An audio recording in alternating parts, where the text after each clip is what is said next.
A very warm welcome to all of you. आज हम पढ़ने जा रहे हैं graphical derivation of equations of motion, the most important topic of chapter motion. कैसे डिराइव करते हैं इसको? बहुत टफ होता है क्या? नहीं, मेरा ये वीडियो स्पेशली उन्हीं बच्चों के लिए है जिनको लगता है कि graphical derivation of equations of motion बहुत टफ होता है। टफ तो कुछ भी नहीं होता बेटा, टफ सिर्फ वही होता है जो आपको समझ में नहीं आता। और समझ में क्या नहीं आता? जिसके कॉन्सेप्ट्स क्लियर नहीं होते। तो हम एक एक कॉन्सेप्ट आपके सामने क्लियर करते हुए इसको डिराइव करने जा रहे हैं, और आज के बाद आप कभी नहीं कहेंगे कि ग्राफिकल डेरिवेशन टफ होता है। क्लास 9 के चैप्टर नंबर 1 मोशन में ये बहुत इंपॉर्टेंट टॉपिक है। शायद आपके होम एग्जामिनेशन में लॉन्ग आंसर टाइप क्वेश्चन में भी पूछा जाता है ना। ये डेरिवेशन हमको क्यों आना चाहिए? क्योंकि बेटा ये 3 ऐसे टूल्स हैं जो आपको हमेशा अपने फिजिक्स में यूज करना है। Equations of motion. Equation number 1 v is equals to U plus A T होता है। Equation number 2 s is equals to U T plus half A T square होता है। और equation number 3 v square is equals to U square plus 2as होता है। इन 3 equations को graphically हम कैसे डिराइव करें? ग्राफिकली डेरिवेशन अगर आपको सीखना है तो सबसे पहली बात आपको ये सीखना होगा कि मोशन में देखिए हम 2 प्रकार के ग्राफ को स्टडी करते हैं। एक होता है डिस्टेंस टाइम ग्राफ और एक होता है वेलोसिटी टाइम ग्राफ। ये दोनों ग्राफ हम स्टडी करते हैं इस चैप्टर में। और इन दोनों ग्राफ से हमको क्या पता चलता है? हमको पता चलता है कि जो डिस्टेंस टाइम ग्राफ है इसका जो स्लोप होता है वो हमको स्पीड बताता है। क्यों बताता है? मैं आपको बताती हूँ। और सिमिलरली डिस्प्लेसमेंट टाइम ग्राफ जो होता है उसका स्लोप हमको वेलोसिटी बताता है, राइट? जो वेलोसिटी टाइम ग्राफ होता है उसका स्लोप हमको एक्सेलरेशन बताता है। अब आप सोचेंगे कि हर ग्राफ का स्लोप हमको अलग अलग बातें बता रहा है, कितना याद करेंगे हम? और हम क्यों याद करें भाई? साइंस में कोई चीज़ याद नहीं की जाती है। किसी भी ग्राफ का स्लोप हमको क्या बता रहा है ये आप तभी सीख पाएंगे जब आपको स्लोप का मतलब मालूम होगा। बेटा स्लोप का मतलब होता है change in Y axis upon change in X axis. जब आप हायर क्लासेस में जाएंगे तो स्लोप को आप tan थीटा से पढ़ेंगे। अभी मैं आपके स्टैंडर्ड का समझाने जा रही हूँ कि अगर आपको किसी भी ग्राफ का स्लोप निकालना है, स्लोप का मतलब होता है बेटा ग्रेडियंट माने इंक्लिनेशन। अगर कोई लाइन किसी एक्सिस से इंक्लाइंड है इसका मतलब उसके पास स्लोप है। तो स्लोप का मतलब होता है change in Y axis upon change in X axis. बेटा अगर हम स्पीड टाइम ग्राफ की बात करें तो वाई एक्सिस पर कौन बैठा हुआ है? वाई एक्सिस पर स्पीड बैठा हुआ है ना। सॉरी, वाई एक्सिस पर ये s माने स्पीड नहीं है, s माने डिस्टेंस है। तो y एक्सिस पर डिस्टेंस बैठा हुआ है और x एक्सिस पर कौन बैठा है? टाइम बैठा हुआ है। अब देखो बेटा इसके स्लोप को अगर हम कैलकुलेट करें तो चेंज इन y एक्सिस पर डिस्टेंस और x एक्सिस पर टाइम। तो बेटा डिस्टेंस अपॉन टाइम होता क्या है? डिस्टेंस अपॉन टाइम तो स्पीड होता है। और बेटा डिस्टेंस अपॉन टाइम अगर स्पीड होता है तो स्लोप हमको स्पीड ही तो बता रहा है। समझ में आई बात? अब सिमिलरली आप वेलोसिटी टाइम ग्राफ को भी, सॉरी ये क्या है, डिस्प्लेसमेंट टाइम ग्राफ को भी स्टडी कर लीजिए। डिस्प्लेसमेंट टाइम ग्राफ का आप स्लोप निकालिए। स्लोप बराबर होता है change in Y axis upon change in X axis. Y axis पर बैठा हुआ है डिस्प्लेसमेंट तो यहाँ कर दीजिए आप डिस्प्लेसमेंट, और एक्स एक्सिस पर बैठा हुआ है टाइम तो यहाँ कर दीजिए आप टाइम। और आपको पता है कि डिस्प्लेसमेंट अपॉन टाइम क्या होता है? डिस्प्लेसमेंट अपॉन टाइम वेलोसिटी होता है। तो मीन्स डिस्प्लेसमेंट टाइम ग्राफ हमको वेलोसिटी बताता है। अब आप आ जाइए वेलोसिटी टाइम ग्राफ पर। वेलोसिटी टाइम ग्राफ का ये स्लोप एक्सेलरेशन क्यों बताता है? अब आप खुद ही सोचिए क्यों बताता है। अभी मैंने आपको 2 एग्जांपल्स दिए, बहुत आसान है। अब आप वेलोसिटी टाइम ग्राफ के स्लोप को कैलकुलेट करिए। वेलोसिटी टाइम ग्राफ का स्लोप का फॉर्मूला रखिए change in Y axis upon change in X axis. Y axis पर बैठा है बेटा वेलोसिटी और एक्स एक्सिस पर बैठा है टाइम। तो बेटा velocity upon time means change in velocity upon time किसका फॉर्मूला होता है? एक्सेलरेशन का फॉर्मूला होता है। एक्सेलरेशन क्या होता है? Rate of change of velocity तो होता है, राइट? तो इस तरीके से किसी भी ग्राफ के स्लोप का मतलब क्या होता है? Change in Y axis upon change in X axis होता है। जैसे एक एग्जांपल मैं आपको और दे दूं, आपने पढ़ा है pressure is equals to force upon area. देखिए मैं एक ग्राफ और बनाने जा रही हूँ। ये यहाँ पर मैंने लिखा है एरिया और यहाँ पर मैंने लिख दिया फोर्स। ये है वाई एक्सिस और ये है एक्स एक्सिस। अब आपसे कोई पूछे कि बताओ भाई ये स्लोप हमको क्या बता रहा है, तो बहुत ही आसान तरीके से आप स्लोप का फॉर्मूला रखिए। स्लोप का फॉर्मूला होता है change in Y axis upon change in X axis. Y axis पर बैठा है फोर्स, एक्स एक्सिस पर बैठा है एरिया। फोर्स अपॉन एरिया क्या होता है? प्रेशर होता है ना। इसका मतलब ये स्लोप हमको प्रेशर बताएगा। इसी तरीके से अगर आपको स्लोप का कॉन्सेप्ट समझ में आ गया है तो आपको लर्न करने की क्या ज़रूरत है कि डिस्प्लेसमेंट टाइम का स्लोप हमको वेलोसिटी बता रहा है, डिस्टेंस टाइम का स्लोप हमको स्पीड बता रहा है, वेलोसिटी टाइम का स्लोप हमको एक्सेलरेशन बता रहा है, प्रेशर एरिया का स्लोप हमको फोर्स एरिया का स्लोप हमको प्रेशर बता रहा है। तो इतनी सारी चीज़ों को याद करने से हम कब बचेंगे? जब हम इन चीज़ों के बारे में कॉन्सेप्ट स्टडी करेंगे। तो ये तो हो गया आपका कि स्लोप हमको क्या बताने वाला है। अब एक चर्चा और कर ले। एक बात और कहते हैं हम आपसे कि वेलोसिटी टाइम ग्राफ का यूज दो कामों में किया जाता है। क्या क्या काम? एक काम तो एक्सेलरेशन कैलकुलेट करना है और दूसरा काम क्या है? दूसरा काम है डिस्प्लेसमेंट कैलकुलेट करना। ठीक, वेलोसिटी टाइम ग्राफ, अगर ये वेलोसिटी है बेटा और ये टाइम है, अगर ये वेलोसिटी और ये टाइम है, ये वाई एक्सिस है, ये एक्स एक्सिस है। मान लीजिए ये कोई स्लोप है। ठीक, अगर कोई बॉडी किसी वेलोसिटी से चल रही है, चाहे वो कांस्टेंट वेलोसिटी हो चाहे वो नॉन यूनिफॉर्म, ये तो वैसे सीधा लाइन है, माने यूनिफॉर्म स्पीड से यूनिफॉर्म वेलोसिटी से बॉडी चल रही है। तो अगर कोई बॉडी किसी वेलोसिटी से चल रही है कुछ समय तक, तो भैया वो डिस्प्लेसमेंट तो कवर करेगी ही ना। तो ग्राफ की मदद से डिस्प्लेसमेंट कैसे निकालें? ग्राफ की मदद से डिस्प्लेसमेंट निकालने का तरीका आपकी किताब में लिखा होता है, एरिया निकाल दो। ठीक, अगेन मैं आपसे कहूंगी एरिया क्यों एरिया निकाल करके हमको डिस्प्लेसमेंट मिल जा रहा है। चलिए मैं आपको दिखाती हूँ। अगर ये कोई स्लोप AB है मान लीजिए और इस स्लोप के द्वारा कितना एरिया कवर किया गया निकालना है, तो आप B वाले स्लोप को जहाँ खत्म हुआ है उससे परपेंडिकुलरली टाइम से जोड़ दीजिए और टाइम से जोड़ने के बाद आपको ये एक फिगर मिलेगा, है ना। आपको यहाँ पर फिगर मिल रहा है ट्राइंगल का और आपसे कहा जाता है कि इस ट्राइंगल का भैया आप एरिया निकाल दीजिए, तो आपको मिल जाएगा कि बॉडी ने कितना डिस्प्लेसमेंट किया। तो देखिए हम एरिया निकालने जा रहे हैं, तो एरिया से हमको क्या मिलने वाला है? हमको क्या मिलने वाला है ये आप खुद ही बताएंगे। एरिया का फॉर्मूला होता है, देखिए ट्राइंगल में half into base into height. ठीक, हाफ तो कांस्टेंट ही है, हाफ की क्या चर्चा करना। बेस पर कौन बैठा हुआ है? टाइम बैठा हुआ है। हाइट पर कौन बैठा हुआ है? वेलोसिटी बैठा हुआ है। अब आप बताइए कि वेलोसिटी इंटू टाइम बराबर क्या होता है? वेलोसिटी इंटू टाइम बराबर डिस्प्लेसमेंट होता है। तो आपने अल्टीमेटली वेलोसिटी इंटू टाइम ही तो निकाला है, मींस VT ग्राफ से एरिया निकालोगे तो आपको डिस्प्लेसमेंट मिल जाएगा। तो अब ये आपको समझ में आ गया होगा कि क्यों कहा जाता है कि एरिया निकाल दो तो डिस्प्लेसमेंट मिलेगा, स्लोप निकाल दो तो एक्सेलरेशन मिलेगा। अपने टॉपिक को आगे बढ़ाते हुए ये बताना मेरे लिए बहुत ज़रूरी था बच्चों, क्योंकि यही वो बातें हैं जो आप लोगों को समझ में नहीं आती और आप कहते हो कि फिजिक्स टफ है। फिजिक्स बिल्कुल टफ नहीं है, फिजिक्स बहुत आसान है, बशर्ते आपको कॉन्सेप्ट समझाने वाला कॉन्सेप्ट समझा ले जाए। ठीक है, तो चलिए अब शुरू करते हैं अपनी इक्वेशंस ऑफ मोशन के डेरिवेशन।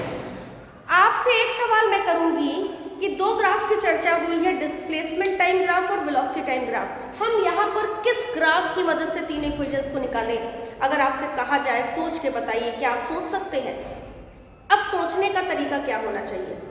डिस्प्लेसमेंट टाइम ग्राफ से अगर हम कैलकुलेट करेंगे तो सिर्फ हमको स्पीड मिलेगा या वेलोसिटी मिलेगी। हाँ, डिस्प्लेसमेंट अपॉन टाइम तो वेलोसिटी होता है, तो डिस्प्लेसमेंट अपॉन टाइम से तो स्लोप हमको केवल वेलोसिटी बताएगा और ये इक्वेशंस तो एक्सेलरेशन ही रखती हैं। तीनों इक्वेशंस में आप देख सकते हैं कि एक्सेलरेशन की भी चर्चा हुई है और एक्सेलरेशन की चर्चा अगर हुई है तो डिस्प्लेसमेंट टाइम से तो आपका काम नहीं चलने वाला। तो इसीलिए हम इसके डेरिवेशन के लिए वेलोसिटी टाइम का चुनाव करते हैं, क्योंकि वेलोसिटी टाइम से हम दो बातें सीखते हैं, और वो दो बातें क्या है? Acceleration and displacement. ये हो गया आपका वेलोसिटी टाइम ग्राफ। मैंने बनाना शुरू कर दिया। देखिए ये है आपका टाइम एक्स एक्सिस पर। अब एक्स एक्सिस पर टाइम ही क्यों रखें? इसको रखने की जरूरत नहीं है। एक्स एक्सिस पर हमेशा वो फिजिकल क्वांटिटी रखी जाती है जो इंडिपेंडेंट होती है, और वाई एक्सिस पर हमेशा वो फिजिकल क्वांटिटी रखी जाती है जो डिपेंडेंट होती है। अब आप खुद ही सोच लीजिए कि वेलोसिटी और टाइम में किस चीज पर आपका कंट्रोल है? टाइम पर। टाइम को ना, सॉरी, वेलोसिटी पर। टाइम ना तो आप बढ़ा सकते हैं ना तो आप घटा सकते हैं, लेकिन वेलोसिटी आप अपनी इच्छा से बढ़ा घटा सकते हैं। अगर आप इसको एक साथ देखें तो समय के हिसाब से वेलोसिटी चेंज हो सकती है, लेकिन वेलोसिटी के हिसाब से समय नहीं चेंज हो सकता। इसका मतलब टाइम जो है उसके ऊपर वेलोसिटी निर्भर करने वाली है। मींस टाइम इंडिपेंडेंट है और वेलोसिटी डिपेंडेंट फैक्टर है, इसलिए वेलोसिटी को हम यहाँ पर लेते हैं वाई एक्सिस पर। कोई भी बात रटी नहीं जाती फिजिक्स में, हर बात का एक कारण होता है।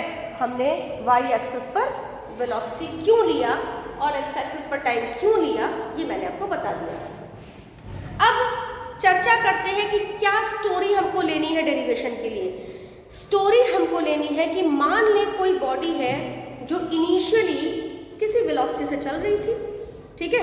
मान लें कोई बॉडी है जो इनिशियली u वेलोसिटी से चल रही थी। u क्या है? इनिशियल वेलोसिटी का डिनोशन ही तो है। तो मान लें कोई बॉडी u वेलोसिटी से चल रही थी जब टाइम 0 था, माने जब हमने टाइम देखना शुरू किया तो बॉडी किस वेलोसिटी से चल रही थी? u वेलोसिटी से। तो एट t = 0 वेलोसिटी हमने u मार्क कर ली, ठीक है।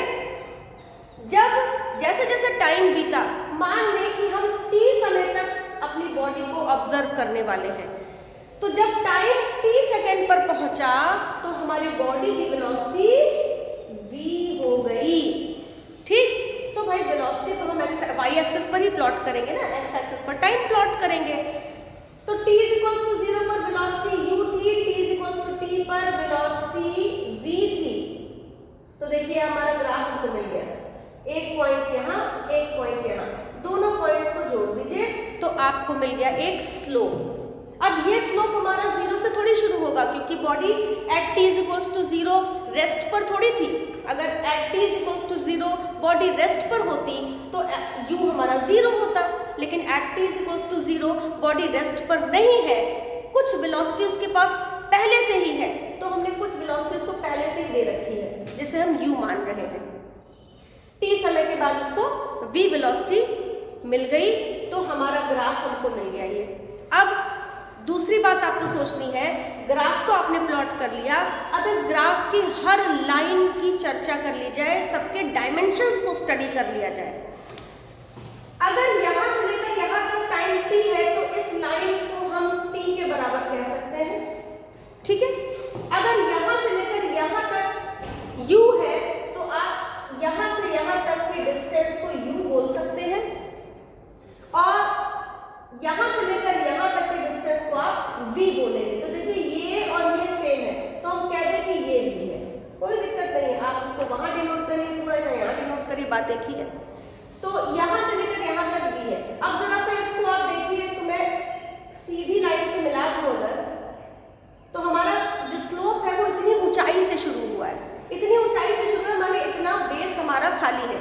ये देखिए यहाँ से यहाँ तक u है, तो यहाँ से यहाँ तक भी u होगा, यहाँ से यहाँ तक u होगा। अगर यहाँ से यहाँ तक u है तो यहाँ से यहाँ तक की वैल्यू क्या होगी? ये टोटल v है, ये इतना u है, तो इतना v माइनस u ही तो होगा। This is v minus u। अगर ये t है तो ये वाली लाइन भी तो t होगी। ये हमने कर दिया अपने फिगर का प्रॉपर डिस्कशन, या आप कह दो फिगर का हमने डिसेक्शन कर दिया है। एक एक पैर की डायमेंशन हमको पता हो गई। अब हम क्या करें, जरा सा नाम लिख दें। हमारे स्लोप का नाम है AB, और ये जहां पर हमारा मिल रहा है इसको C पॉइंट कह दीजिए, इस पॉइंट को D पॉइंट कह दीजिए, इस पॉइंट को E पॉइंट कह दीजिए, ठीक है। तो ये बन गया हमारा टोटल फिगर। हमने आपसे कहा था कि equation number 1 v = u + at होता है। यहाँ पर u, v और t ये तीन की तीनों चीज तो हमको फिगर में ही दे रखी है। अगर कोई चीज़ कैलकुलेट करने लायक है तो वो है एक्सेलरेशन, बाकी चीज़ें थोड़ी कैलकुलेट की जाएंगी क्योंकि v और u तो ऑलरेडी ग्राफ पर दिखा रखा है आपको। तो चलिए इसका एक्सेलरेशन निकालते हैं। आपको मैंने बताया था कि एक्सेलरेशन निकालना है तो क्या निकालना है बच्चों, स्लोप निकालना है, राइट। तो vt ग्राफ माने वेलोसिटी टाइम ग्राफ का एक्सेलरेशन हमको स्लोप बता रहा है। तो स्लोप का फॉर्मूला हमने आपको बताया था change in y axis upon change in x axis. y axis पर कितना चेंज हो रहा है, चेंज का मतलब होता है final position minus initial position. हमेशा याद रखिए चेंज जो होता है वो फाइनल से इनिशियल माइनस होता है, ना कि इनिशियल से फाइनल। ये बातें आप कहीं साइड में लिख जरूर लीजिए। किसी भी चीज़ का चेंज अगर आपको निकालना है तो फाइनल से इनिशियल को माइनस किया जाता है। तो y एक्सिस के चेंज को आपको कैलकुलेट करना है। तो फाइनल y क्या है, y एक्सिस पर देखिए फाइनल y आपका v है ना, और इनिशियल y आपका u है क्योंकि बॉडी u से v की तरफ जा रही है। तो final y minus initial y हमने कर दिया। Change in x axis again आपको दिखेगा final x minus initial x। x axis पर फाइनली टाइम t हो गया था और इनिशियली टाइम 0 से शुरू हुआ था, तो x एक्सिस का चेंज हो जाएगा t माइनस 0। और स्लोप का मतलब होता है एक्सेलरेशन। तो आपको दिख रहा होगा पहली इक्वेशन। अब ये क्या कर दीजिए, इसको सिंप्लीफाई कर दीजिए। a equals to v minus u upon t हो गया।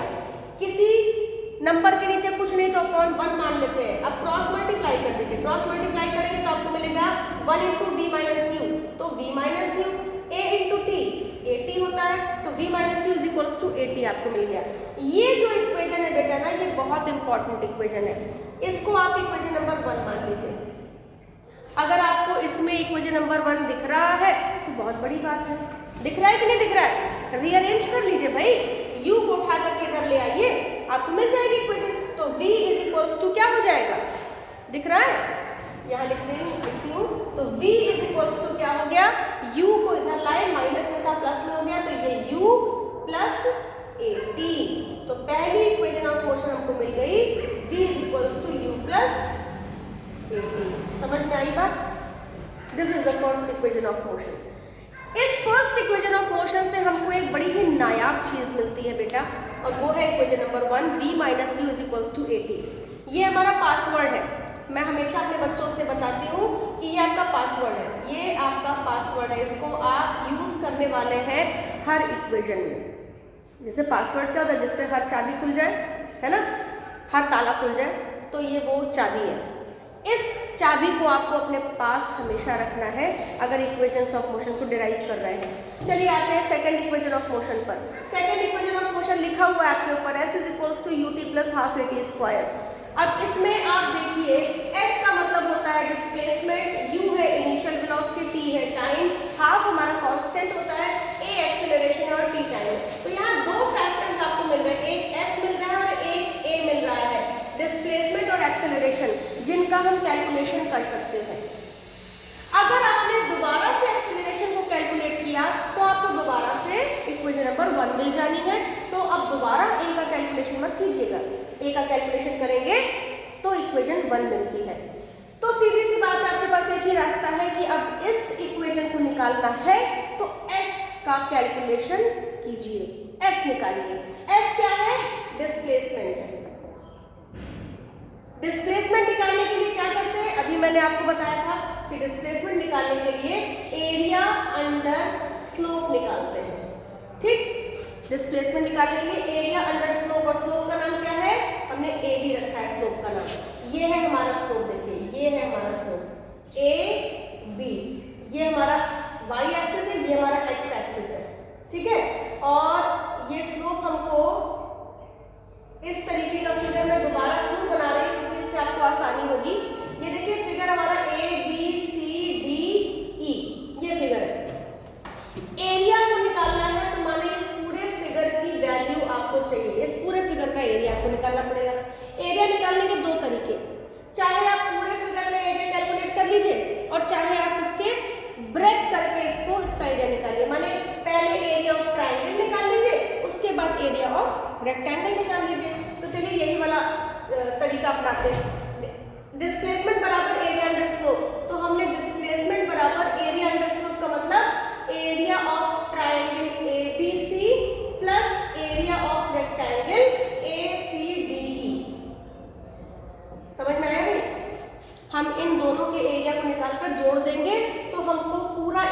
जाएगा और पूरा एरिया ही तो डिस्प्लेसमेंट होता है।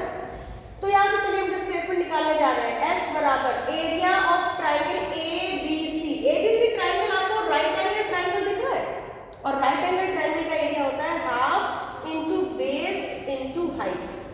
हमने ब्रैकेट में क्लोज कर दिया। दूसरा है area of rectangle ACDE। Area of rectangle का फॉर्मूला होता है लेंथ इंटू ब्रेड्थ। अब हम इस एरिया को निकालने जा रहे हैं। हाफ इंटू बेस क्या है ट्राइंगल का AC है और हाइट क्या है ट्राइंगल का BC है, ठीक, प्लस लंबाई हमारे रेक्टेंगल की क्या है ED है और चौड़ाई माने विड्थ क्या है CD है। इस तरीके से हमने अपने फॉर्मूले को प्रॉपरली खोल लिया। अब हाफ इंटू AC का वैल्यू कितना है? अगर ED T है, वो देखिए फिगर में, अगर ED T है तो ये AC भी तो T होगा, ठीक है ना। तो AC हो गया T, BC इतना है। अगर यहाँ से यहाँ तक हमारा टोटल V है और यहाँ से यहाँ तक U है तो यहाँ से यहाँ तक V माइनस U हो जाएगा। तो BC की वैल्यू ने लिख दिया V माइनस U और ये हमने बड़ा ब्रैकेट लगा दिया, ठीक। ये हो गया एरिया ऑफ ट्राइंगल। अब एरिया ऑफ रेक्टेंगल की बात कर ले। ED into CD। ED कितना है? T है और CD कितना है? CD है U। ये हो गया हमारा एरिया ऑफ रेक्टेंगल। अब इसको सॉल्व करते हैं। अब देखिए इस इक्वेशन के बाद आकर के आप थोड़ा सा फंस जाते हैं। इस इक्वेशन में आपको मिल गया हाफ T और ये UT मिल गया और ये S मिल गया। आपको हाफ T मिल गया, UT मिल गया और S मिल गया। आपको क्या नहीं मिला?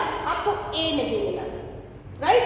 अब एक चीज सोचने वाली और है कि सेकंड इक्वेशन में V की चर्चा नहीं हुई है। देखिए कहीं भी आपको V मिल रहा है, V नहीं मिलेगा आपको क्योंकि सेकंड इक्वेशन में V नहीं होता। तो इस जगह आपको V दिख रहा है, इस V को भगाना पड़ेगा। जब तक आप V नहीं भगाएंगे आपको आपकी इक्वेशन मिलेगी ही नहीं। तो अब इस V को भगाना है तो आपके जेब में जो मैंने चाबी रखवाई थी पासवर्ड, उस पासवर्ड के पास जाइए। पासवर्ड क्या था? V minus U equals to 80 था। तो भैया V माइनस U की जगह आप 80 रख दीजिए, V गायब हो जाएगा। तो ये हमने देखिए रख दिया, हाफ इंटू T इंटू 80। ये हो गया बड़ा bracket plus T into U, UT हो गया और यहाँ बचा है S। किसको किसको दिख गई सेकेंड इक्वेशन ऑफ मोशन? दिख गई। S is equals to half AT into T, 80 square plus UT। S is equals to half T into 80 हो जाएगा 80 स्क्वायर प्लस UT। यही तो है हमारी second equation of motion. Rearrange कर लीजिए तो S is equals to UT plus half AT square. This is the second equation of your motion, ठीक।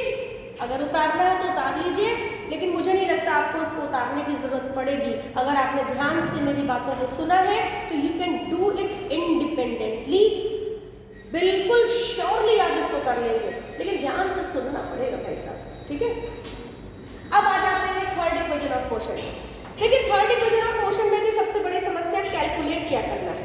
थर्ड इक्वेशन ऑफ मोशन में V है, U है, A है और S है। दो चीजें दिख रही है, एक A दिख रहा है और एक S दिख रहा है। इन दोनों चीजों को अगर कैलकुलेट करें तो कोई बात बनेगी, लेकिन हमने आपको भी बताया था कि A को कैलकुलेट करोगे तो दोबारा से इक्वेशन नंबर 1 मिल जाएगी। तो A को तो कैलकुलेट करना ही नहीं है। लेकिन समस्या ये है कि मैम S को कैलकुलेट करेंगे तो इक्वेशन नंबर 2 मिल जाएगी। हाँ बिल्कुल सही कहा आपने, लेकिन मेरे पास एक आइडिया है। आइडिया क्या है? हम S माने डिस्प्लेसमेंट को कैलकुलेट कैसे कर रहे थे? एरिया अंडर स्लोप निकाल के कर रहे थे, ठीक। माने ये जो हमारा फिगर था जिसमें ये डायमेंशन U थी, ये डायमेंशन V थी, ये डायमेंशन T थी। इस फिगर को हमने एक बार तोड़ करके एरिया निकाला है। तो चलिए एक बार कंप्लीट एरिया निकाल कर देखें, हो सकता है कोई काम चल जाए हमारा, है ना। एरिया ही निकालेंगे लेकिन अलग तरीके से एरिया निकालने, हो सकता है हमको थर्ड इक्वेशन मिल जाए। तो चलिए निकालते हैं। अब हम क्या निकालेंगे? डिस्प्लेसमेंट फिर से निकालेंगे, बिल्कुल वैसे ही जैसे सेकेंड इक्वेशन के लिए निकाला था। तो डिस्प्लेसमेंट बराबर हो जाएगा एरिया अंडर स्लोप और स्लोप का नाम है AB, ठीक है ना। Area under slope AB। Area under slope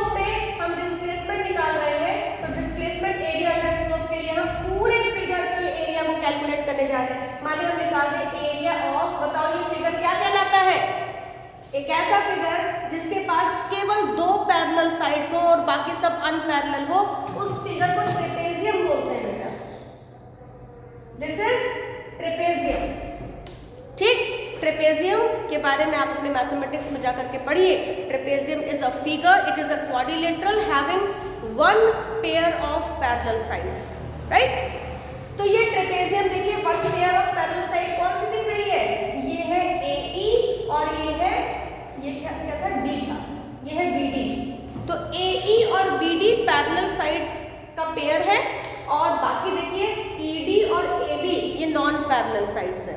तो ट्रेपेजियम का फॉर्मूला अगर आपको याद होगा तभी काम बनेगा बच्चों। मैथमेटिक्स अगर आपको अच्छे से आती है तो ही आप फिजिक्स को निभा पाएंगे, अन्यथा आपके लिए physics is a hard nut to crack.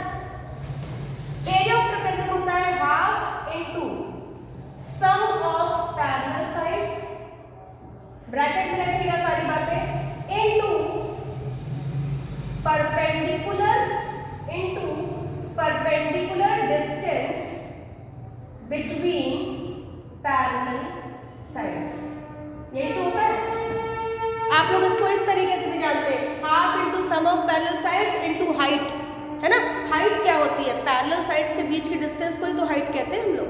तो हमने तो ऐसे ही पढ़ा है कि half into sum of parallel sides into perpendicular distance between parallel sides. हम इसको ऐसे इसलिए बताते हैं बेटा क्योंकि डिस्टेंस बिटवीन जो आप हाइट लेते हैं, आप गलती से कभी कभी हाइट ये ले लेते हैं, आप कहते हैं ये हाइट ले लें, कभी आप ये हाइट ले लें, लेकिन नहीं, हाइट क्या होती है? 2 पैरेलल साइड्स के बीच की परपेंडिकुलर डिस्टेंस। ठीक है, तो अब क्या करिए, निकाल लीजिए हाफ इनटू पैरेलल साइड्स कौन कौन सी है? AE प्लस BD, ये हो गया आपका सम ऑफ पैरेलल साइड्स। ठीक है, इसको ऐसे ब्रैकेट करने की कोई जरूरत नहीं है। इनटू परपेंडिकुलर डिस्टेंस बिटवीन ये दोनों पैरेलल साइड्स ED होगा, ED। ठीक, अब हो जाएगा हाफ इनटू AE कितना है? AE है U और BD कितना है? BD है V। ठीक, इनटू ED कितना है? T और यहां से मिल गया आपको S डिस्प्लेसमेंट। अब आपको फिर से इस इक्वेशन को ध्यान से देखना है, क्या इस इक्वेशन में कोई ऐसी चीज बैठी है जिसकी जरूरत आपको थर्ड इक्वेशन में नहीं है? हाँ, T। Third equation of motion में टाइम की चर्चा नहीं की जाती है। अब यहाँ पर अगर टाइम बैठा है तो इसको भगाना पड़ेगा, नहीं तो हमको थर्ड इक्वेशन नहीं मिलेगी। और फिर मैं आपसे कहूँगी कि आपको मैंने एक चाबी दी थी, उस चाबी को फिर से निकालिए और यहाँ पर खोल दीजिए लॉक। मीन्स दोबारा से आप जाइए अपने इक्वेशन नंबर 1 के v minus u is equals to 80 पर। v minus u is equals to 80 था आपके पास जो चाबी था। अब क्या यहाँ से आप t की वैल्यू नहीं निकाल सकते हैं? ये देखिए, अगर v minus u is equals to 80 यही तो चाबी थी आपकी, इसमें से t की वैल्यू निकालिए, t बराबर a नीचे चला आएगा तो v minus u upon a होगा t। बोलो भाई, बस यही t उठा करके यहाँ रख दीजिए आप। तो s is equals to half, यहाँ पर इनटू v प्लस u कर दे, कोई दिक्कत? u plus v plus u एक ही बात है, इनटू टाइम क्या मिल रहा है? v minus u upon a, है ना? अब देखिए हमने टाइम को गायब कर दिया क्योंकि इक्वेशन 3 में टाइम की चर्चा नहीं हुई थी। तो s इज इक्वल्स टू क्या हो जाएगा? अब देखो बेटा सब मल्टीप्लिकेशन में तो न्यूमरेटर न्यूमरेटर डिनोमिनेटर डिनोमिनेटर हम मल्टीप्लाई कर देंगे, तो ये हो जाएगा v plus u v minus u upon 2a, यही तो है।